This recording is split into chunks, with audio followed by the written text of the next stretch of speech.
কেউ যদি আমাকে জিজ্ঞেস করো তুমি কী শাক খেতে ভালোবাসো, আমি তো বলবো পালং শাক। পালং শাক খুব পছন্দ করি। কড়ার মধ্যে প্রথমে আমি বেগুন ভেজে তুলে রেখেছিলাম, তারপরে আমি দিয়ে দিয়েছিলাম কালো জিরে আর শুকনো লঙ্কা দিয়ে একটু ভেজে নিয়ে দিয়ে দিয়েছি কেটে রাখা পালং শাক। এখানে আমি 2 আঁটি পালং শাক দিয়েছি।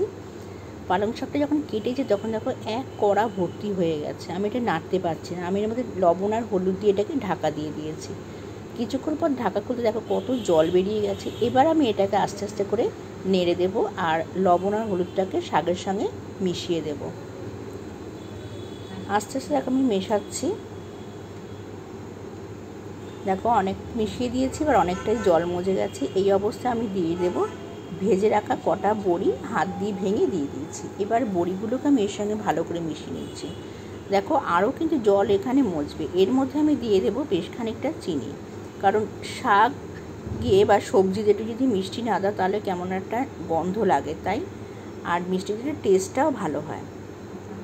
যাই হোক, শাক আমার রেডি হয়ে গেছে। এবার আমি দিয়ে দেবো ভেজে রাখা বেগুন, দিয়ে ভালোভাবে আরেকটু নেড়ে নেব। তো দেখো আমার পালং শাক রেডি হয়ে গেছে। আজকে কিন্তু তরকারি করিনি, আমি করেছি একটা শাক প্রথম পাতে খাওয়ার জন্য। আমি তো এই দিয়ে মনে হয় এক থালা ভাত খেয়ে উঠবো। আর তোমরা কে কোথা থেকে ভিডিওটা দেখছো অবশ্যই আমাকে কমেন্ট করে জানিও কিন্তু। তো কেমন লাগলো আজকে রেসিপি। আজ আসি, আবার দেখা হবে, টাটা।